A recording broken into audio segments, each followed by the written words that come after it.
আরবি শব্দ ইসলাহ এর মানে শুধরে দেয়া অথবা উন্নতি করা অথবা মেরামত করা। যখনই একজন মুসলিম অন্য মুসলিমকে শুধরে দেয় অথবা তাকে উন্নত করে সেটাকে বলা হয় ইসলাম। যেমন ধরেন একজন মুসলিম কোনো ভুল করছে, হয়তো নামাজ পড়ার সময় বা ইসলাম অনুযায়ী অন্য কোনো কাজে বা যে কোনো কিছু, যদি কেউ তাকে শুধরে দেয় সেটাকে বলা হয় ইসলাম। কোরআনে নবী শুআইবের কথা আছে, সূরা হুদ অধ্যায় নম্বর 11 আয়াত 88। আমার একমাত্র ইচ্ছা তোমাদের উন্নতি সাধন, তোমাদের সংস্কার আমার সাথে যতখানি কুলায়, আর আমি সফল হব যদি আল্লাহ সুবহানাহু ওয়া তাআলা সাহায্য করেন। আমি তার উপরে নির্ভর করি এবং তারই অভিমুখী, আল্লাহর উপর ভরসা করে তারই সাহায্য চাই। এখানে আমরা বুঝতে পারছি শুআইব আলাইহিস সালাম ইসলাহ দিয়েছিলেন নিজের সম্প্রদায়কে। এছাড়াও পবিত্র কোরআনে বলা হয়েছে সূরা নিসা অধ্যায় নম্বর 4 আয়াত নম্বর 114, বলা হয়েছে যে তাদের গোপন পরামর্শে কোনো কল্যাণ নেই, তবে তার কল্যাণ আছে যদি সে নির্দেশ দেয় দান, খয়রাত, সৎ কাজ এবং শান্তি স্থাপনের দুজন মুসলিমের মধ্যে। যদি সে এরকম কোনো কাজ করে তাহলে গোপন করার অনুমতি আছে। কেউ যদি এমন কাজ করে আল্লাহ সুবহানাহু ওয়া তাআলা সন্তুষ্টি লাভের আশায়, সে তাহলে পুরস্কার পাবে, মহাপুরস্কার। এটা আমাদের সাধারণত গোপন কথা বেশিরভাগ সময় ভালো না, যদি না সেটা হয় কোনো দান, খয়রাত, সৎ কাজ অথবা দুজন মুসলিমের মধ্যে শান্তি স্থাপন করা। তাহলে আমরা বুঝতে পারছি যে আল্লাহ সুবহানাহু ওয়া তাআলা বলেছেন একজন মুসলিম সবসময় অন্য মুসলিমকে উন্নত করার চেষ্টা করবে, তাকে ইসলাহ দেবে, তাকে শুধরে দেবে। আল্লাহ পবিত্র কোরআনে বলেছেন সূরা আলে ইমরান অধ্যায় নম্বর 3 আয়াত নম্বর 110, কুনতুম খায়রা উম্মাতিন উখরিজাত লিন-নাস, হে মুসলিম, তোমরা মানবজাতির মধ্যে শ্রেষ্ঠ উম্মত হিসেবে আবির্ভূত হয়েছো। আল্লাহ আমাদের সম্মান দিয়েছেন, আর তিনি মুসলিমদের বলেছেন খায়রা উম্মাহ, শ্রেষ্ঠ উম্মত মানবজাতির মধ্যে আবির্ভূত। আল্লাহ আরো বলেছেন তা'মুরুনা বিল মারুফি ওয়া তানহাউনা আনিল মুনকার ওয়া তু'মিনুনা বিল্লাহ, তিনি আমাদের শ্রেষ্ঠ উম্মত বলেছেন কারণ আমরা সৎ কাজের নির্দেশ দেব, অসৎ কাজে নিষেধ করবো, আল্লাহকে বিশ্বাস করব। যদি সৎ কাজের নির্দেশ না দিই, অসৎ কাজে নিষেধ না করি, তাহলে আমরা খায়রা উম্মাহ বলে ডাকার যোগ্য নই, মুসলিম বলে ডাকার যোগ্য নই। তাহলে প্রত্যেক মুসলিমের দায়িত্ব হচ্ছে আমরা দেব ইসলাহ আর দাওয়া, সেই মুসলিমকে আরো উন্নত করার চেষ্টা করব। একটা হাদিস আছে আমাদের নবী সাল্লাল্লাহু আলাইহি সাল্লামের, এটার উল্লেখ আছে সহিহ মুসলিমে খণ্ড নম্বর 1 বুক অব হেইট হাদিস নম্বর 79। আমাদের নবী মুহাম্মদ সাল্লাল্লাহু আলাইহি ওয়াসাল্লাম বলেছেন, যদি মুসলিমের মধ্যে একজনও এমন কাজ হতে দেখে যেটা খুবই ঘৃণ্য, কোনো একটা খারাপ কাজ, তাহলে সে তার হাত দিয়ে থামাবে। যদি হাত দিয়ে থামানোর সামর্থ্য না থাকে তাহলে তার মুখ দিয়ে থামাবে। যদি মুখ দিয়ে থামানোর সামর্থ্য না থাকে তাহলে সে অন্ততপক্ষে মনে মনে ঘৃণা করবে, মনে মনে অভিশাপ দেবে। এটা করলে সে হবে একেবারে নিচু স্তরের মুসলিম। যদি মনে মনে ঘৃণা করেন, মনে মনে অভিশাপ দেন, তাহলে আপনি একেবারে নিচু স্তরের মুমিন। এ কারণে ইসলাম একজন মুসলিমের জীবনে খুবই গুরুত্বপূর্ণ একটা অংশ। জাযাকাল্লাহ খায়ের ডক্টর জাকির। এবারে আমাদের আজকের টপিক অবশ্যই এটা রমজান মাস, তাই প্রসঙ্গটাও রমজান। এই পবিত্র রমজান মাসকে কেন আত্ম উন্নয়ন আর ইসলাহ দেওয়ার জন্য বেছে নেওয়া হয়েছে? রমজান হচ্ছে আত্ম উন্নয়ন এবং ইসলাহ দেওয়ার সবচেয়ে সেরা মাস, কারণ আল্লাহ পবিত্র কোরআনে বলেছেন সূরা বাকারা অধ্যায় নম্বর 2 আয়াত 183, ইয়া আইয়ুহাল্লাযিনা আমানু হে মুমিনগণ, কুতিবা আলাইকুমুস সিয়াম তোমাদের জন্য রোজার বিধান দেওয়া হয়েছে কামা কুতিবা আলাল্লাযিনা মিন কাবলিকুম, যেমন বিধান দেওয়া হয়েছিল তোমাদের পূর্ববর্তীগণকে, লাল্লাকুম তাত্তাকুন, যাতে তোমরা শিখতে পারো আত্মসংযম। যদি রোজা রাখেন প্রধান উদ্দেশ্য সেটা হচ্ছে আত্মসংযম, তাকওয়া, ন্যায়নিষ্ঠতা, ধার্মিকতা, আল্লাহকে মেনে চলা। এ ব্যাপারে আমি আগেও বলেছি যে মনোবিজ্ঞানীরা বলবেন যদি ক্ষুধাকে নিয়ন্ত্রণ করতে পারেন তাহলে প্রায় সবগুলো আকাঙ্ক্ষাকে নিয়ন্ত্রণ করতে পারবেন। তাহলে রমজান মাসে আমরা যখন রোজা রাখি, ইনশাআল্লাহ আমাদের যেসব সীমাবদ্ধতা আছে সেগুলোকে নিয়ন্ত্রণ করতে পারবো, কারণ ক্ষুধাকে নিয়ন্ত্রণ করতে পারলে সব আকাঙ্ক্ষাকে নিয়ন্ত্রণ করা যাবে। যেসব আকাঙ্ক্ষা ইসলাম থেকে দূরে বা আল্লাহ এবং রাসূলের নির্দেশ থেকে দূরে নিয়ে যায়, এটাই সেরা সুযোগ। আর তাই রমজান হল আত্ম উন্নয়ন এবং ইসলাহ দেওয়ার মাস। একইভাবে যখন ইসলাহ দিচ্ছেন, অন্য মুসলিমকে শুধরে দিচ্ছেন, সেও হয়তো রোজা, সেটা হচ্ছে তার নিজেকে উন্নত করার শ্রেষ্ঠ সময়, নিজেকে শুধরানোর শ্রেষ্ঠ সময়। এছাড়াও আমাদের নবী মুহাম্মদ সাল্লাল্লাহু আলাইহি ওয়াসাল্লাম বলেছেন, এটা আছে মুসনাদ আহমদে খণ্ড নম্বর 2 পৃষ্ঠা নম্বর 230 হাদিস নাম্বার 7148। আমাদের প্রিয় নবী বলেছেন যে এই পবিত্র রমজান হচ্ছে সেই মাস যে মাসে বেহেশতের দরজা খোলা থাকে, দোজখের দরজা বন্ধ থাকে, আর শয়তান থাকে শেকলে বাঁধা। শয়তান যখন শেকলে বাঁধা তখন আপনার বিপথে যাওয়ার সম্ভাবনা কম, আপনি সরল পথে থাকবেন সে সম্ভাবনাই বেশি। শয়তান কম প্ররোচনা দেবে। আর এ কারণেই রমজান হলো শ্রেষ্ঠ মাস সারা বছরের মধ্যে যখন ইসলাহ দিতে পারবেন। এ সময় নিজেকে উন্নত করতে পারেন দুটোই। এই সময়টাতে শয়তান তাকে কম প্ররোচিত করবে, আর যেহেতু তখন বেহেশতের দরজা খোলা থাকে, ভালো জিনিসের দিকে আপনাকে আহ্বান করবে। দোজখের দরজা তখন বন্ধ থাকে, তাহলে আপনি পাপ কাজ থেকে দূরে থাকতে পারবেন। এই হাদিসটাই ছাড়াও আছে সুনান আল নিসাইতে বুক অব ফাস্টিং হাদিস নাম্বার 2106, যে পবিত্র রমজান মাসে বেহেশতের দরজা খোলা থাকে, দোজখের দরজা বন্ধ থাকে, আর শয়তান থাকে শেকলে বাঁধা। এই কথাটা আবারও আছে সহিহ বুখারীতে খণ্ড নাম্বার 2 বুক অব ফাস্টিং হাদিস নাম্বার 1901। আমাদের প্রিয় নবী বলেছেন যে যদি কেউ পবিত্র রমজান মাসে রোজা রাখে ইমানের সাথে আর আল্লাহ তাআলার সন্তুষ্টি লাভের আশায় তার অতীতের সব গুনাহ ক্ষমা করা হবে। তাহলে চিন্তা করেন, এটাই আমাদের সেরা সুযোগ। হয়তো একজন পাপী মানুষ হয়তো অনেক ভুল করেছে, আর সে যদি পুরো রমজান মাস রোজা থাকে তার অতীতের সব গুনাহ ক্ষমা করা হবে। সে অন্তত সরল পথে আসার চিন্তা করুক। তা না হলে যে অনেক পাপ করেছে সে হয়তো বলবে, ও আমি তো অনেক পাপ করেছি, আমার বেহেশতে যাওয়ার কোনো সম্ভাবনাই নেই, কিভাবে যাব, কিভাবে সরল পথে আসবো। এই রমজান মাসে তার অতীতের সব গুনাহ ক্ষমা করা হতে পারে, সে নতুন করে জীবন শুরু করতে পারে। তাই আত্মোন্নয়ন ও ইসলাহ দেওয়ার জন্য এটাই সবচেয়ে সেরা সময়, সব মুসলিমের জন্য সেরা সময়। তাহলে ডক্টর জাকির, আপনি সুন্দরভাবে ব্যাখ্যা দিলেন যে রমজান মাস আসলে 30 দিনের একটা ট্রেনিং, আর এই সময়টাতে আমরা ভালো কিছু অভ্যাস আয়ত্ত করতে পারি, বদভ্যাস থাকলে সেগুলো বাদ দিতে পারি। আমি আল্লাহ তাআলার কাছে দোয়া করছি আমরা যেন এই সুযোগটা কাজে লাগাতে পারি, আর আমরা যেন ভালো কাজ করে যেতে পারি আল্লাহ সুবহানাহু ওয়া তাআলার খাতিরে, ইনশাআল্লাহ, আমিন। এখন আপনি কি আমাদের এটা ব্যাখ্যা করে বলবেন যে বড় গুনাহ বা গুরুতর পাপ জিনিসটা আসলে কি? হচ্ছে সেই কাজ যেগুলো করতে আমাদের আল্লাহ সুবহানাহু ওয়া তাআলা নিষেধ করেছেন পবিত্র কোরআনে, আর যেগুলোকে নিষেধ করেছেন নবী মুহাম্মদ সাল্লাল্লাহু আলাইহি সাল্লাম তার সুন্নাহ অর্থাৎ সহিহ হাদিসে। এছাড়াও ব্যাপারগুলো ব্যাখ্যা করে বলেছেন নবীর সময়ে প্রথম প্রজন্ম, তার মানে সাহাবীগণ। তাহলে যেসব কাজ করতে নিষেধ করেছেন আল্লাহ এবং তার রাসূল মুহাম্মদ সাল্লাল্লাহু আলাইহি সাল্লাম, সেই কাজগুলোই বড় গুনাহ। আর এই সহিহ হাদিসটা উল্লেখ করা হয়েছে মুস্তাদরাক আল হাকিমে, খণ্ড নম্বর 2, বুক অব তাফসির, হাদিস নাম্বার 3419।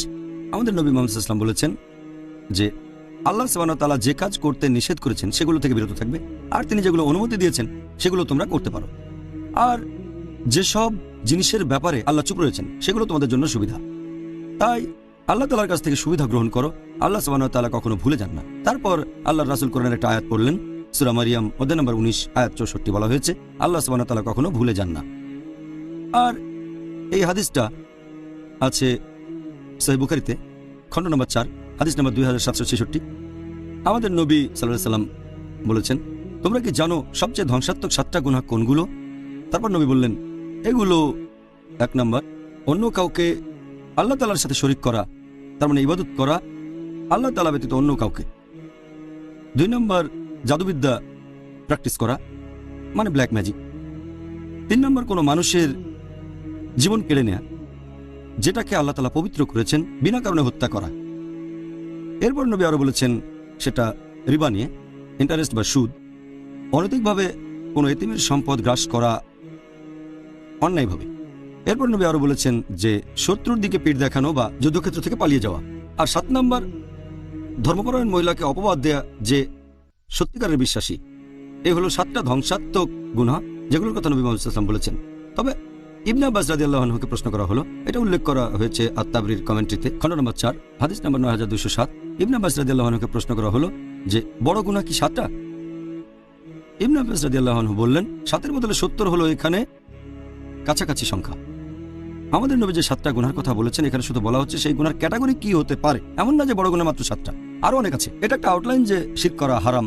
এছাড়া হাত পেনাল্টি নিয়ম আছে, সেটা হতে পারে ব্যভিচার, অথবা হতে পারে ব্ল্যাক ম্যাজিক প্র্যাকটিস করা, অথবা হতে পারে চুরি। নবী একটা আউটলাইন দিয়েছেন। তবে ইবনে আব্বাসের মতে তিনি বলেছেন বড় গুনাহ আনুমানিক 70টার মতো। এবারে আপনাকে কষ্ট দেব, আপনি কি আমাদের ইসলাম ধর্মের এই 70টা বড় গুনাহ সম্পর্কে কিছুটা বলবেন? সেটা কি সম্ভব? চেষ্টা করবো ইনশাল্লাহ। এ কথাটা আগে বলেছি যে ইবনে আব্বাস বর্ণিত হাদিস অনুযায়ী এটা আছে আত-তাবরিতে, খণ্ড নম্বর 4, হাদিস নাম্বার 9207। ইবনে আব্বাস রাদিয়াল্লাহু আনহুকে প্রশ্ন করা হলো, বড় গুনাহ কি 7টা?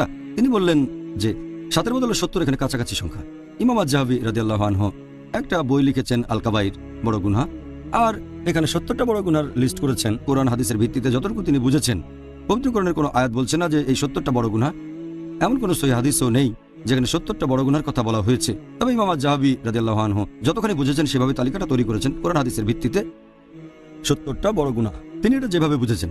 কিছু মানুষ সেটা মানে, আবার কেউ মানে না, সেটা আলাদা ব্যাপার। তবে যেহেতু ইবনে আব্বাস রাদিয়াল্লাহু আনহু বলেছেন বড় গুনাহ 70টা, ইমাম আয-যাহাবী আল্লাহ তাকে দয়া করুন, তিনি তার মত অনুযায়ী 70টা বড় গুনার তালিকা তৈরি করেছেন। সেগুলো হচ্ছে, ওনার মতে 1 নাম্বার হচ্ছে আল্লাহর সাথে অন্য কাউকে শরীক করা, আল্লাহ সুবহানাহু ওয়া তাআলা ব্যতীত অন্য কারো ইবাদত করা মানে উপাসনা করা। 2 নাম্বার নরহত্যা। 3 নাম্বার হচ্ছে জাদুবিদ্যা প্র্যাকটিস করা মানে ব্ল্যাক ম্যাজিক। 4 নাম্বার নামাজ না পড়া। 5 নাম্বার যে লোকের সম্পদ নিসাব লেভেলের উপর সে যদি জাকাত না দিয়ে থাকে অথবা সম্পদ নিসাব লেভেলে। 6 নাম্বার উপযুক্ত কারণ ছাড়া কেউ যদি রমজান মাসে রোজা না থাকে। 7 নম্বর, যদি কোনো লোক হজ পালন না করে সামর্থ্য থাকা সত্ত্বেও, যদি আর্থিক সামর্থ্য থাকে, শারীরিক সামর্থ্য থাকে, তারপরে হজ পালন না করে থাকে, সেটা 7 নম্বর গুনাহ। 8 নম্বর বড় গুনাহ হলো বাবা মাকে অমান্য করা। 9 নম্বর আত্মীয় স্বজনকে ত্যাগ করা। 10 নম্বর বড় গুনাহ হচ্ছে ব্যভিচার ও অবাধ যৌনাচার। 11 নম্বর হচ্ছে হোমোসেক্স বা সমকামিতা। 12 নম্বর হচ্ছে রিবা নেয়া। রিবা নেয়া অথবা রিবা দেয়া অর্থাৎ ইন্টারেস্ট বা সুদ। যদি কেউ রিবা নেয় অথবা দেয়, এটা একটা বড় গুনাহ। 13 নম্বর অনৈতিকভাবে কোনো এতিমের সম্পদ গ্রাস করা। 14 নম্বর আল্লাহ তার রাসূলের নামে মিথ্যে কথা বলা।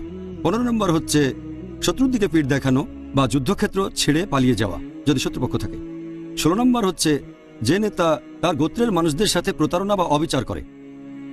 17 নম্বর হচ্ছে অহংকারী আর উদ্ধত হওয়া।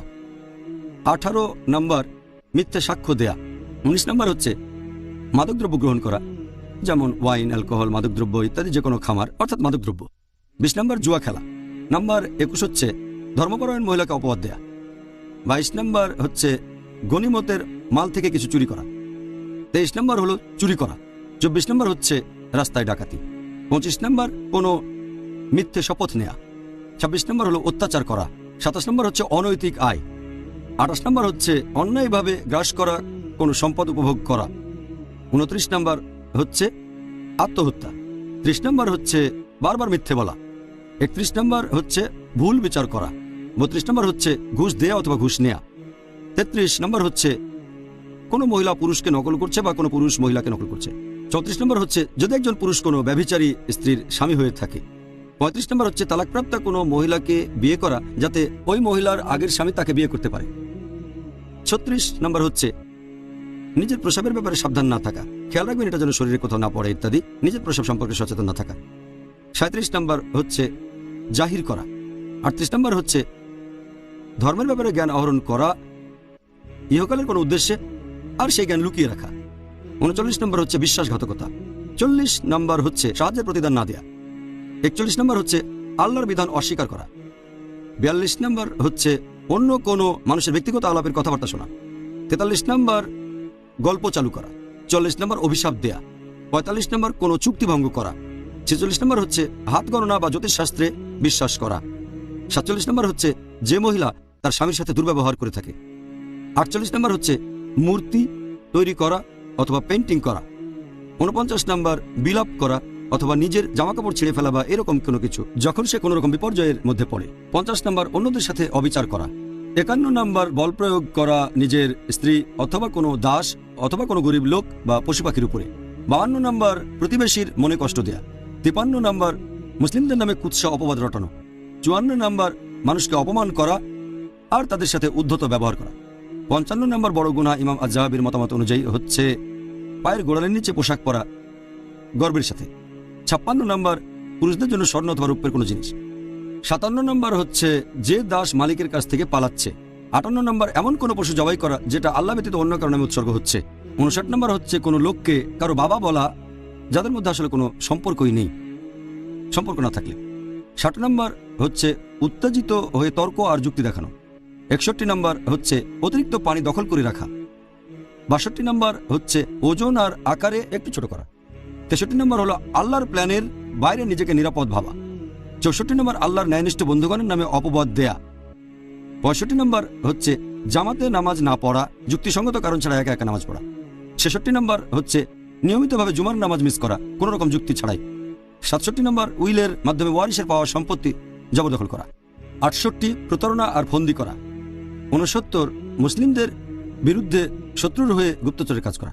আর 70 নম্বর বড় গুনাহ সেটা হচ্ছে যে নবীর সাহাবীগণের নামে অপবাদ আর কুৎসা রটানো। তাহলে এই হচ্ছে 70টা বড় গুনাহ যেগুলো তালিকা করেছেন ইমাম আজ-জাহাবি তার লেখা বই আল কাবাইর। তার মানে বড় গুনাহ, এটার ভিত্তিতে যে হাদিস সেটার বর্ণনা দিয়েছেন ইবনে আব্বাস রাদিয়াল্লাহু আনহু যে বড় গুনাহ 70টা। এই তালিকাটা উনি বলেছেন, যেখানে কোরআন এবং হাদিসের ব্যাখ্যা করেছেন তিনি। কিছু বিশেষজ্ঞ এটার সাথে একমত যে বড় গুনাহ কি মোট 70টা নাকি 17টা নাকি 35 নাকি 70। অনেক বিশেষজ্ঞ এটার সাথে একমত নন যে কিছু কাজ বড় গুনাহ না হওয়া উচিত, ছোট গুনাহ। অনেকে বলেন এটা হয়তো কোনো গুনাহই না, বিশেষজ্ঞগণ একমত না। তবে সামগ্রিকভাবে ইমাম আজ-জাহাবি মাশাআল্লাহ, আল্লাহ তাকে শান্তিতে রাখুন, বিখ্যাত বিশেষজ্ঞ, তিনি বড় গুনাহের এই তালিকাটা তৈরি করেছেন। তবে এটা নিয়ে মতভেদ আছে। ও জাজাকাল্লাহ খায়ের ডক্টর জাকির, আপনি পরীক্ষায় 100-এর মধ্যে 95 পেয়েছেন। ডক্টর জাকির, আমাদের দর্শকরা এতক্ষণ আপনার মুখে 70টা বড় গুনাহের কথা শুনলেন। এখন এটা কি বলবেন যে একজন কি পুরস্কার পেতে পারে যদি এই গুরুতর পাপগুলো থেকে বিরত থাকে সারা জীবন ধরে? আল্লাহ পবিত্র কোরআনে বলেছেন সূরা নিসা অধ্যায় নম্বর 4 আয়াত নম্বর 31 যে যদি তোমাদেরকে যা নিষিদ্ধ করা হয়েছে তার মধ্যে যা গুরুতর সেগুলো থেকে বিরত থাকো তাহলে আল্লাহ সুবহানাহু ওয়া তাআলা তোমাদের লঘুতর পাপগুলো মোচন করে দেবেন এবং সম্মানজনক স্থানে তোমাদের দাখিল করবেন। তার মানে যদি বড় গুনাহ থেকে বিরত থাকেন আল্লাহ সুবহানাহু ওয়া তাআলা আপনার ছোট ছোট পাপগুলো সব মুছে দেবেন, তার মানে আপনাকে বেহেশতে জায়গা দেবেন।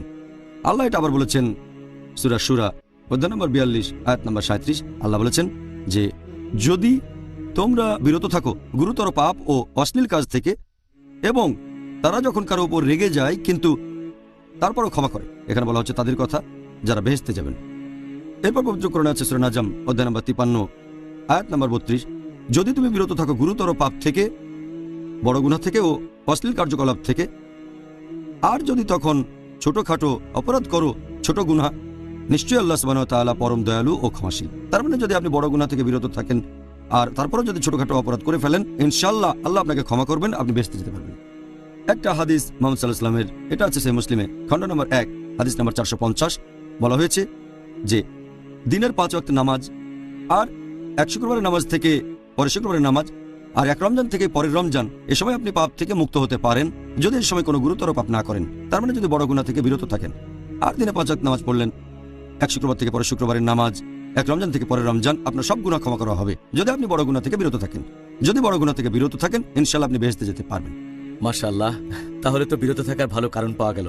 এখন আমাদের অনুষ্ঠানের বাকি সময়টাতে আর পরের পর্বগুলোতেও ইনশাআল্লাহ আমরা চেষ্টা করব কিছু গুরুতর পাপ নিয়ে আলোচনা করতে। যদিও 70টার সবগুলো আলোচনা করার সময় আমরা এখানে পাবো না, আরও চেষ্টা করব এই পাপগুলো থেকে বিরত থাকার কিছু পথ বাতলে দিবেন যে এই গুরুতর পাপগুলোর মধ্যে সবচাইতে মারাত্মক গুনাহ কোনটা? 1 নম্বর বড় গুনাহ সবচেয়ে মারাত্মক সব গুনার মধ্যে সেটা হচ্ছে আল্লাহ তাআলার সাথে অন্য কাউকে শরীক করা, মানে শিরক। আল্লাহ পবিত্র কোরআনে বলেছেন সূরা নিসা অধ্যায় নম্বর 4 আয়াত নম্বর 48 আল্লাহ সুবহানাহু ওয়া তাআলা তার সাথে অন্য কাউকে শরীক করা কখনোই ক্ষমা করবেন না। এটা ব্যতীত তিনি চাইলে যাকে ইচ্ছা ক্ষমা করতে পারেন। আল্লাহ কথাটা আবার বলেছেন সূরা নিসা অধ্যায় নম্বর 4 আয়াত নম্বর 116 আল্লাহ সুবহানাহু ওয়া তাআলা নিশ্চয়ই তার সাথে অন্য কাউকে শরীক করা কখনোই ক্ষমা করবেন না। এটা ব্যতীত অন্য যে কোনো কিছু চাইলে ক্ষমা করতে পারেন। কেউ যদি আল্লাহ তাআলার পাশাপাশি অন্য কারো ইবাদত করে সে ভীষণভাবে পথভ্রষ্ট হয়। আর অনেক সহিহ হাদিসে এই কথা বলা হয়েছে যে সবচেয়ে গুরুতর যে পাপ সেটা হচ্ছে শিরক। একটা হাদিস সহিহ বুখারীতে খণ্ড নম্বর 9 হাদিস নাম্বার 6871 প্রিয় নবী মুহাম্মদ সাল্লাল্লাহু আলাইহি ওয়াসাল্লাম বলেছেন গুরুতর পাপগুলোর মধ্যে সবচেয়ে বড় হচ্ছে আল্লাহ তাআলার সাথে কাউকে শরীক করা। এই কথাটা আরো অনেক সহিহ হাদিসে উল্লেখ করা হয়েছে, যেমন সহিহ বুখারী খণ্ড নম্বর 3 হাদিস নাম্বার 2654 আমাদের নবী সাহাবীগণকে বললেন তোমরা কি জানো গুরুতর পাপগুলোর মধ্যে সবচেয়ে বড় গুনাহ কোনটা? সাহাবীগণ উত্তরে বললেন যে আল্লাহ রাসূলই সবচেয়ে ভালো জানেন। আল্লাহ রাসূল বললেন যে আল্লাহর সাথে কাউকে শরীক করা সবচেয়ে বড় গুনাহ, আল্লাহ সুবহানাহু ওয়া তাআলা ব্যতীত অন্য কারো উপাসনা করা। পবিত্র কোরআনেও বেশ কিছু আয়াত আছে যেগুলো এই ধরনের কথা বলছে যে শিরক হচ্ছে খুবই মারাত্মক গুনাহ, এটা সবচেয়ে বড় গুনাহের একটা।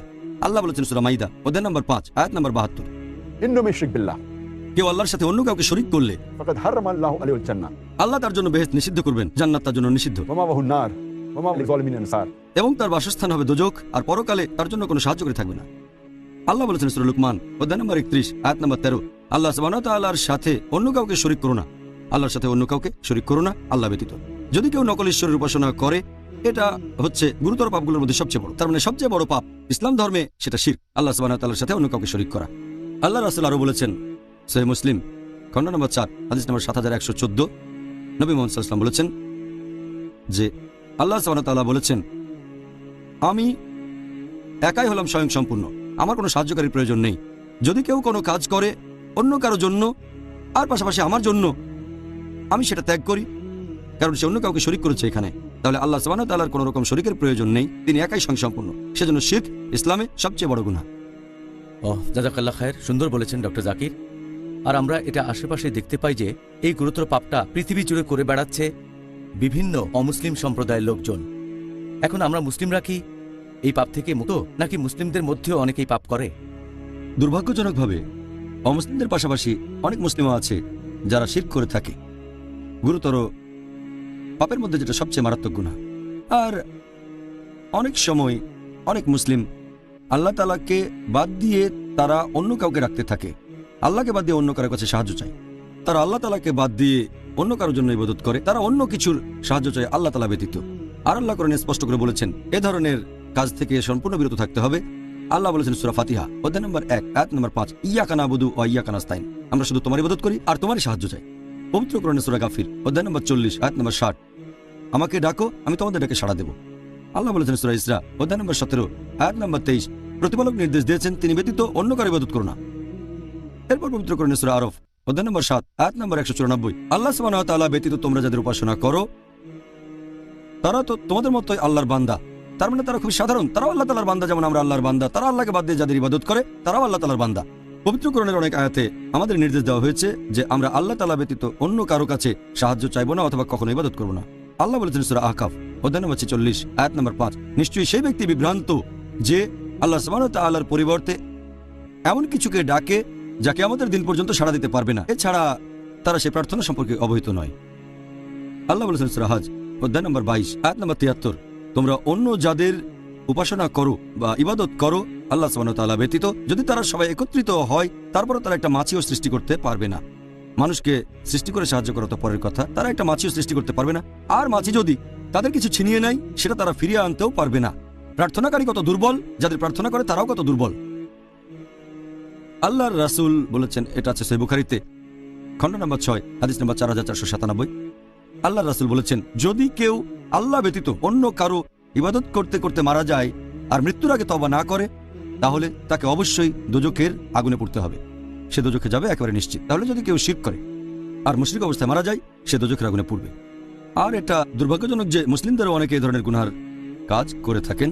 এছাড়া আরেকটা কাজও শিরকের মধ্যে পড়ে, সেটা যদি কোনো পশুকে হত্যা করা হয় আল্লাহ ব্যতীত অন্য কারো নাম নিয়ে, এটাও আসলে পরোক্ষভাবে শিরক। আর অনেক মুসলিম দুর্ভাগ্যজনকভাবে এই ধরনের কাজ করে থাকে যেটা আসলে শিরক। যেমন কোনো মুসলিম হয়তো নতুন বাড়ি কিনলো, তারপর সেখানে একটা পশু কোরবানি দিল কোনো জিনের নামে, সেই জিন হয়তো বাড়িটা দখল করে আছে তাই প্লিজ, অথবা গর্ত খুঁড়ে পশু জবাই করলো কোনো জিনের নামে। এই কাজগুলো আগে পরে কখনো ইসলাম ধর্মে ছিল না। আর আল্লাহ পবিত্র কোরআনে বলেছেন, সব মিলিয়ে 4টা আয়াতে আছে। সূরা বাকারা অধ্যায় 2 আয়াত নম্বর 173, সূরা মাইদা অধ্যায় 5 আয়াত 3, সূরা আনাম অধ্যায় 6 আয়াত 145 এবং সূরা নাহল অধ্যায় 16 আয়াত 115। হুররিমাত আলাইকুমুল মাইতাতু ওয়াদ-দামু ওয়া লাহমুল খিনজির ওয়া মা উহিল্লা লিগাইরিল্লাহ বিহি, তোমাদের জন্য হারাম খাদ্য, মৃত বস্তু, রক্ত, তারপর শুকর মাংস এবং যে পশু জবাই করার সময় আল্লাহ ব্যতীত অন্য কারো নাম নেওয়া হয়েছে। যদি এমন কিছু খান যেটা জবাই করার সময় আল্লাহ ব্যতীত অন্য কারো নাম নেওয়া হয়েছে, যেটা শিরকের সমান, সেটা হারাম। যদি কোনো পশু জবাই করতে গিয়ে আল্লাহ ব্যতীত অন্য কারো নাম নিয়ে থাকেন সেটা হবে শিরক, এটা ইসলাম ধর্মে নিষিদ্ধ। আল্লাহ বলেছেন সূরা আলী ইমরান অধ্যায় নম্বর 3 আয়াত নম্বর 160, আল্লাহ সাহায্য করলে কে তোমাদের পরাজিত করবে, আর আল্লাহ সাহায্য না করলে এমন কি আছে যে তোমাদের সাহায্য করবে। তাই মুমিনগণ আল্লাহ সুবহানাহু ওয়া তাআলার উপর নির্ভর করুক। আমরা সম্পূর্ণভাবে ভরসা করব শুধুমাত্র আল্লাহ তাআলার উপর, শুধু তার কাছে, অন্য কারো কাছে না।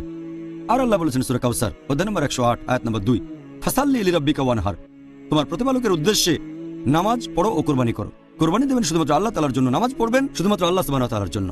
আমাদের প্রিয় নবী মুহাম্মদ সাল্লাল্লাহু আলাইহি ওয়াসাল্লাম বলেছেন, এটা আছে সহিহ মুসলিমে খণ্ড নম্বর 3 হাদিস নম্বর 4878, আমাদের প্রিয় নবী বলেছেন যে আল্লাহ তাকে অভিশাপ দেন যে আল্লাহ ব্যতীত অন্য কারো নামে পশু কোরবানি দিয়ে থাকে। দুর্ভাগ্যজনকভাবে কিছু মুসলিম পরোক্ষভাবে এই গুরুতর পাপের সাথে জড়িত আছে, যেটা ইসলামের সবচেয়ে বড় গুনাহ, এটা হচ্ছে শিরক। আল্লাহ সুবহানাহু ওয়া তাআলা আমাদের সামর্থ্য দিন, আমরা যেন এই মাসে নিজেদেরকে শুধরাতে পারি। আর এটাই শ্রেষ্ঠ সময়, আমরা যদি কোনো পাপের সাথে জড়িত থাকি, হোক বড় গুনাহ বা ছোট গুনাহ, আমরা সেটা শুধরাতে পারি। আর যদি কোনো মুসলিম ভাই এমন ভুল করে থাকে তাকে ইসলাহ দিতে পারি, কারণ শয়তানের সময় শেকলে বাঁধা থাকে। এটাই সেরা সময় সত্যকে গ্রহণ করার জন্য, সত্য থেকে বিচ্যুত হওয়ার সম্ভাবনা কম, আর খুতুওয়াত শয়তানও এই সময় কম। আর রোজা থাকার কারণে আমাদের তাকে অনেক উঁচুতে থাকবে। আল্লাহ সবাইকে সঠিক পথে রাখুন, আমিন আমিন। বিশেষ করে এই মাসে অবশ্যই গুরুতর পাপগুলোর তালিকায় আপনি বলেছিলেন যে অন্যায়ভাবে নিরীহ মানুষ হত্যা করা হচ্ছে অন্যতম একটা গুরুতর পাপ। কিন্তু দুর্ভাগ্যজনকভাবে মিডিয়া প্রচার করছে যে মুসলিমরা নিরীহ মানুষ হত্যা করাকে সমর্থন করে আর নিজেরাও তাই করে। আপনি কি এই ব্যাপারটা সম্পর্কে ইসলামিক দৃষ্টিভঙ্গিটা একটু ব্যাখ্যা করবেন? নিরীহ মানুষ হত্যার ব্যাপারে ইসলাম ধর্ম কি বলে?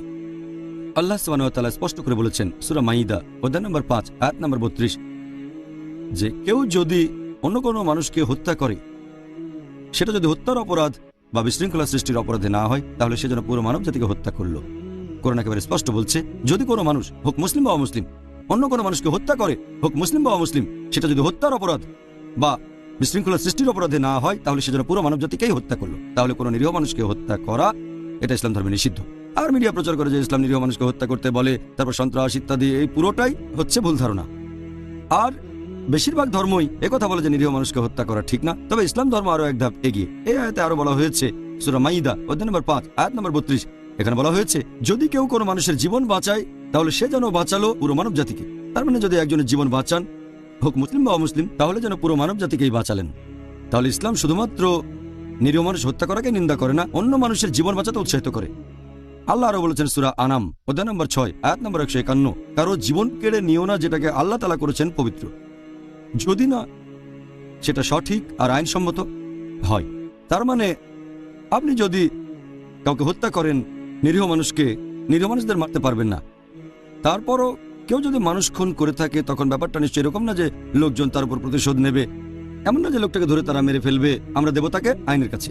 দেশটা ইসলামিক হলে বিচার হবে ইসলামিক আদালতে, বিচার করবেন কাজী, এবং এই কাজী সেখানে রায় দেবেন। মৃত্যুদণ্ড পাওনা হলে তাকে তাই দেওয়া হবে। এমন না যে মুসলিমরা তাদের নিজের হাতে আইন তুলে নেবে, তারা যাবে ইসলামিক আদালতে, দেশটা যদি ইসলামিক হয়, অথবা সে দেশের আদালতে। আর সাধারণভাবে এটা আগেও বলেছি যে নিরীহ কোনো মানুষকে হত্যা করা ইসলাম ধর্মে নিষিদ্ধ। আর এই একই কথা বলেছেন আমাদের নবী মুহাম্মদ সাল্লাল্লাহু আলাইহি সাল্লাম। এটা আছে সহিহ বুখারীতে খণ্ড নম্বর 9 হাদিস নম্বর 6871। নবী বলেছেন, গুরুতর পাপের মধ্যে সবচেয়ে বড় 1 নম্বর আল্লাহ তাআলা ব্যতীত অন্য কারো ইবাদত করা, 2 নম্বর নিরীহ কোনো মানুষকে হত্যা করা, নিরীহ মানুষের জীবন কেড়ে নেওয়া। তাহলে সাধারণ অবস্থায় কোনো মানুষকে হত্যা করবো না, হোক মুসলিম বা অমুসলিম। কোরআনে আরো কিছু আয়াত একেবারে নির্দিষ্ট করে বলছে যে আমরা মুসলিমদের হত্যা করবো না। সাধারণ আইন বলছে নিরীহ মানুষকে হত্যা করা যাবে না। কিছু আয়াত বলছে যে তোমরা মুসলিমদের হত্যা করো না। আল্লাহ বলেছেন সূরা নিসা অধ্যায় নম্বর 4 আয়াত নম্বর 93, কেউ যদি ইচ্ছাকৃতভাবে কোনো মুমিনকে হত্যা করে তাহলে সে যাবে দোজখে, থাকবে চিরকাল, জাহান্নামে চিরস্থায়ী হবে।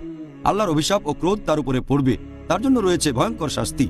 তাহলে কোনো মুসলিমকে হত্যা করা যদি উপযুক্ত কারণ না থাকে, যেমন হত্যার অপরাধ বা বিশৃঙ্খলা না হলে হত্যা করা নিষিদ্ধ। এছাড়া একটা হাদিস আছে নবী মুহাম্মদ সাল্লাল্লাহু আলাইহি সাল্লামের, এটা আছে সহিহ বুখারীতে খণ্ড নম্বর 1 বুক অফ ফেইথ হাদিস নম্বর 31। প্রিয় নবী মুহাম্মদ সাল্লাল্লাহু আলাইহি সাল্লাম বলেছেন, যদি দুজন বিশ্বাসী নিজেদের মধ্যে লড়াই করে হাতে তরবারি নিয়ে, আর যদি একজন আরেকজনকে হত্যা করে, দুজনেই খুনি আর খুন হওয়া ব্যক্তি দুজনেই দোজখে যাবে।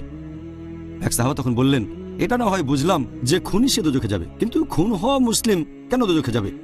তখন নবী বললেন যে খুন হওয়া ব্যক্তিও একজন বিশ্বাসীকে হত্যা করতে চেয়েছিল, আর এ কারণেই তারা দোজখে যাবে। আরো একটা হাদিস আছে সহিহ বুখারীতে খণ্ড নম্বর 9 হাদিস নম্বর 6862। আমাদের নবী বলেছেন যে একজন বিশ্বাসী সবসময় মুক্ত অবস্থায় থাকে যদি না সে অনৈতিকভাবে কোনো মানুষের জীবন কেড়ে নেয়।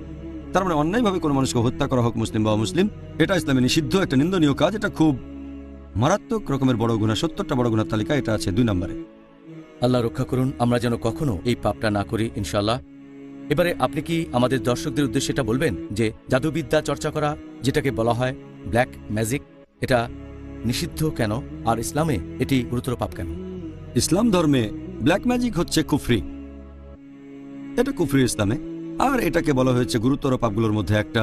এটা সহিহ বুখারীতে খণ্ড নম্বর 4 হাদিস নাম্বার 2766। আমাদের প্রিয় নবী বলেছেন যে 7টা সবচেয়ে মারাত্মক গুনাহ হলো, প্রথম আল্লাহ ব্যতীত অন্যের উপাসনা করা, তার মানে শিরক, 2 নম্বর হচ্ছে নরহত্যা, 3 নম্বর হচ্ছে প্র্যাকটিস করা ব্ল্যাক ম্যাজিক, জাদুবিদ্যা। তাহলে আল্লাহর রাসূল মুহাম্মদ সাল্লাল্লাহু আলাইহি সাল্লাম তিনি নিজেই বলেছেন যে এই ব্ল্যাক ম্যাজিক বা জাদুবিদ্যা চর্চা করা ইসলাম ধর্মে পুরোপুরি নিষিদ্ধ।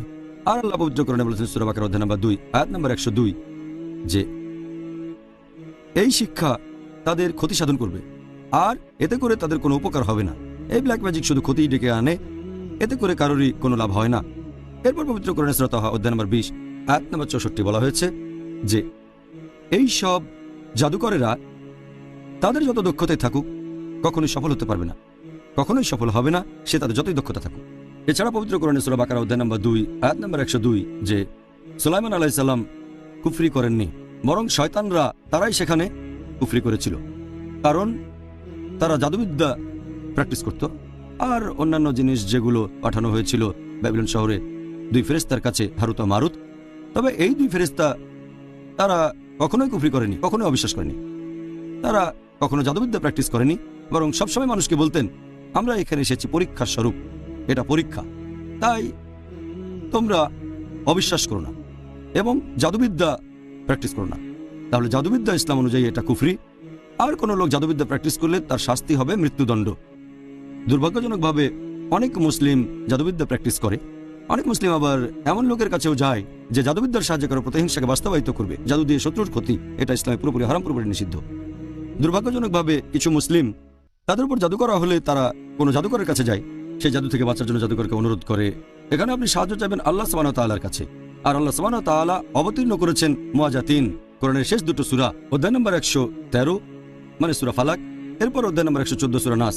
কুল আউযু বিরাব্বিল ফালাক, আমি আশ্রয় চাচ্ছি উষার স্রষ্টার কাছে। কুল আউযু বিরাব্বিন নাস, আমি আশ্রয় চাচ্ছি মানুষের প্রতিপালকের কাছে। এছাড়াও সূরা ফালাকে আরও আছে যে আশ্রয় চাচ্ছি তাদের কাছ থেকে যারা জাদুবিদ্যা করে। তারপর সূরা নাস অধ্যায় 114, যারা কুমন্ত্রণা দেয় মানুষের অন্তরে। এই সূরা দুটো নাজিল করা হয়েছে বিশেষ করে এই জাদুবিদ্যা বা ব্ল্যাক ম্যাজিকের বিরুদ্ধে রক্ষা কবচ হিসেবে। তাহলে জাদুবিদ্যা বা ব্ল্যাক ম্যাজিক ইসলাম অনুযায়ী গুরুতর পাপগুলোর মধ্যে একটা, আর প্রত্যক্ষ বা পরোক্ষভাবে জাদুবিদ্যার সাথে জড়িত হওয়া নিষিদ্ধ। জাযাকাল্লাহ। ডক্টর জাকির, এবার আপনার কাছে অনুষ্ঠানের শেষ প্রশ্ন। বাবা মাকে সম্মান করার ব্যাপারে ইসলাম ধর্ম আমাদের কি বলছে? এটা আগেই বলেছি, বাবা মাকে সম্মান না করা এটা 8 নম্বরে সেই 70টা গুরুতর পাপের তালিকা যেটা করেছেন ইমাম জাহাবি। বাবা মাকে অসম্মান করা একটা গুরুতর পাপ। সেজন্য পবিত্র কোরআনে অনেক আয়াত আছে আর সহিহ হাদিস যেখানে বাবা মার প্রতি সম্মান দেখানোকে যথেষ্ট গুরুত্ব দেওয়া হয়েছে। আল্লাহ পবিত্র কোরআনে বলেছেন সূরা ইসরা অধ্যায় নম্বর 17 আয়াত নম্বর 23 ও 24, আল্লাহ বলেছেন যে তোমাদের নির্দেশ দিচ্ছি আল্লাহ ব্যতীত কারো উপাসনা করবে না, আর বাবা মার সাথে সদ্ব্যবহার করো। যদি তাদের একজন বা দুজনই বার্ধক্য উপনীত হয়, তাদের কোনো রকম ধমক দিয়ে কথা বলো না, উপশব্দটাও করো না। তাদের সম্মান করে কথা বলবে, তাদেরকে মমতার ডানা দিয়ে তুমি ঢেকে রাখো। প্রভুর কাছে দোয়া করো, তাদের দয়া করো যেভাবে তারা আমাকে লালন পালন করেছেন। তার মানে বাবা মার যদি বয়স হয়ে যায়, একজন বা দুজন তাদেরকে উপশব্দটাও বলতে পারবেন না। এছাড়াও পবিত্র কোরআনে বলা হচ্ছে সূরা আনাম অধ্যায় নম্বর 6 আয়াত নম্বর 151 যে আল্লাহ বলেছেন বাবা মার প্রতি সদ্ব্যবহার করো। আর আল্লাহ কোরআনে অনেকগুলো আয়াতে বলেছেন বিশেষ করে মা। আল্লাহ বলেছেন সূরা নিসা অধ্যায় নম্বর 4 আয়াত নম্বর 1 তোমাকে ধারণ করা গর্ভকে শ্রদ্ধা করো। আল্লাহ বলেছেন সূরা লুকমান অধ্যায় 31 আয়াত নম্বর 14 আমি মানুষকে তার পিতামাতার প্রতি সদাচরণের নির্দেশ দিয়েছি। অনেক কষ্ট সহ্য করে মা সন্তানকে গর্ভে ধারণ করে আর 2 বছরে তা দুধ ছাড়ানো হয়। আল্লাহ বলছেন সূরা আকাব অধ্যায় নম্বর 46 আয়াত নম্বর 15 আমি মানুষকে নির্দেশ দিয়েছি পিতামাতার প্রতি সদ্ব্যবহার করতে। কষ্ট নিয়ে মা সন্তানকে ধারণ করে আর কষ্টের সাথে প্রসব করে। এখানে আল্লাহ বলেছেন বাবা মাকে সম্মান করো, বিশেষ করে মাকে। এছাড়াও অনেক হাদিস বলছে মাকে সম্মান করো। এটা আছে সহিহ বুখারীতে খণ্ড নম্বর 8 বুক অব আদাব, বুক অব ম্যানার্স অধ্যায় নম্বর 2 হাদিস নাম্বার 5971। এক লোক নবী সাল্লাল্লাহু আলাইহি সাল্লামের কাছে এসে প্রশ্ন করলো, এই পৃথিবীতে কাকে সবচেয়ে বেশি সাহচর্য দেব? নবী বললেন তোমার মাকে। লোকটা বলল এরপর কাকে? নবী আবার বললেন তোমার মাকে। লোকটা প্রশ্ন করলো এরপর কাকে দেব? নবী আবারও বললেন তৃতীয়বার তোমার মাকে। লোকটা প্রশ্ন করলো এরপর কাকে দেব? তখন নবী বললেন তোমার বাবাকে। তার মানে 75% বা 4 ভাগের 3 ভাগ সাহচর্য পাচ্ছে মা, আর 25% বা 4 ভাগের 1 ভাগ বাবা। এক কথায় মা পাচ্ছে গোল্ড মেডেল, সে পাচ্ছে সিলভার মেডেল, এছাড়াও পাচ্ছে ব্রোঞ্জ মেডেল, আর বাবাকে শুধু সান্ত্বনা পুরস্কার নিয়ে সন্তুষ্ট থাকতে হচ্ছে। এই হলো ইসলামের শিক্ষা। বাবা মাকে সম্মান দেখানোর কথা যদি বলেন, আর মা পাচ্ছে 3 গুণ বেশি সাহচর্য, বাবার তুলনায় 3 গুণ বেশি সাহচর্য পাচ্ছে। এছাড়া আরও একটা হাদিস আছে সহিহ বুখারীতে খণ্ড নম্বর 4 হাদিস নাম্বার 3004। এক লোক নবীর কাছে আসলো, তারপর সে নবীর কাছে জিহাদে যাওয়ার অনুমতি চাইল আল্লাহ তাআলার খাতিরে লড়াই করার যুদ্ধক্ষেত্রে। নবী তাকে বললেন তোমার বাবা মা আছেন? সে বলল হ্যাঁ। নবী বললেন যাও তোমার বাবা মাকে এখন সেবা করো। এখানে বলা হচ্ছে যে বাবা মার সেবা করা, মা বাবার প্রতি দায়িত্ব পালন করা, এটার গুরুত্ব জিহাদ করার চেয়েও বেশি, আল্লাহ তাআলার খাতিরে লড়াই করার চেয়েও বেশি। যদি বাবা মার প্রয়োজন হয় তাদের সেবা করা জিহাদ করার চেয়েও গুরুত্বপূর্ণ, অর্থাৎ আল্লাহ সুবহানাহু ওয়া তাআলার খাতিরে যুদ্ধ করা। একই কথা আছে সহিহ বুখারীতে খণ্ড নম্বর 8 বুক অব আদাব হাদিস নাম্বার 5970। এক লোক প্রশ্ন করল যে কোন কাজটা আল্লাহ তাআলার কাছে সবচেয়ে প্রিয়? নবী তখন বললেন যে 5 ওয়াক্ত নামাজ আদায় করা যত তাড়াতাড়ি সম্ভব।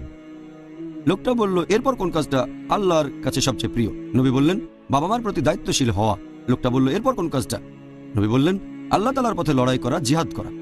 তাহলে আমরা বুঝতে পারছি যে প্রতিদিন সময় মতো 5 ওয়াক্ত সালাত আদায় করা যত তাড়াতাড়ি সম্ভব। এরপরে আল্লাহ পছন্দ করেন যদি আমরা বাবা মার প্রতি দায়িত্ববান হই, বাবা মাকে সম্মান করা, তাদের কথা মেনে চলা। এরপর হচ্ছে জিহাদ, আল্লাহর খাতিরে লড়াই করা। এটা আছে মাসনাদ আহমেদে হাদিস নাম্বার 5372। নবী বলেছেন 3 ধরনের মানুষ কখনো বেহেশতে যেতে পারবে না। 1 নাম্বার যারা মাদকদ্রব্য গ্রহণ করে, 2 নাম্বার যে তার বাবা মার কথা অমান্য করে, আর 3 নাম্বার যে তার পরিবারের পক্ষ থেকে কোনো লজ্জাকর কাজ করে থাকে। এই 3 ধরনের লোক বেহেশতে যেতে পারবে না। তাহলে বাবা মাকে অসম্মান করা এটা হচ্ছে ইসলাম ধর্মের গুরুতর পাপগুলোর মধ্যে একটা। জাযাকাল্লাহ খায়ের। আরও একবার ডক্টর জাকির নায়েক এই সুন্দর উত্তরের জন্য আমরা অনেক কিছু জানতে পেরেছি। আমাদের ভাই ও বোনদের যারা এই অনুষ্ঠানটা দেখছেন, দর্শকরা এখন বুঝতে পারবেন যে আগামী 10 দিনে তাদের কি কি করা উচিত। ইনশাআল্লাহ তারা এই কথাগুলো সেই ভাই বোনদের মধ্যে ছড়িয়ে দেবেন যারা আজকের অনুষ্ঠানটা দেখেননি। জাযাকাল্লাহ খায়ের। ভাই ও বোনেরা, যা বলেছিলাম অনেক কিছু জেনেছেন, অনেক উপদেশ পেয়েছেন, অনেক ভালো কিছু উপদেশ পেয়েছেন ডক্টর জাকিরের মাধ্যমে, যার টপিক ছিল আত্ম উন্নয়ন এই পবিত্র রমজান মাসে এবং ইসলাম। আশা করব ভাই ও বোনেরা আপনারা এই উপদেশগুলো আপনাদের কাজে লাগাবেন। এবারের রমজানের 10 দিন পাবেন, তবে সারা জীবনই সময় পাবেন ইনশাআল্লাহ। আর ডক্টর জাকিরের উপদেশ অনুযায়ী ইসলাম ধর্মের মণিমুক্তা নিজের জীবনে প্রয়োগ করবেন। এই পবিত্র রমজানের বাকি 10টা দিনও আমরা আপনার সাথে থাকব ইনশাআল্লাহ। তাহলে আগামীকাল ভাই ও বোনেরা আবার দেখা হবে একই সময়ে। আর সেদিন আমাদের আলোচনার টপিক, এটা দ্বিতীয় পর্ব, রমজান, আত্ম উন্নয়ন ও ইসলাহ দেয়ার মাস। আসসালামু আলাইকুম ওয়া রাহমাতুল্লাহি ওয়া বারাকাতুহু।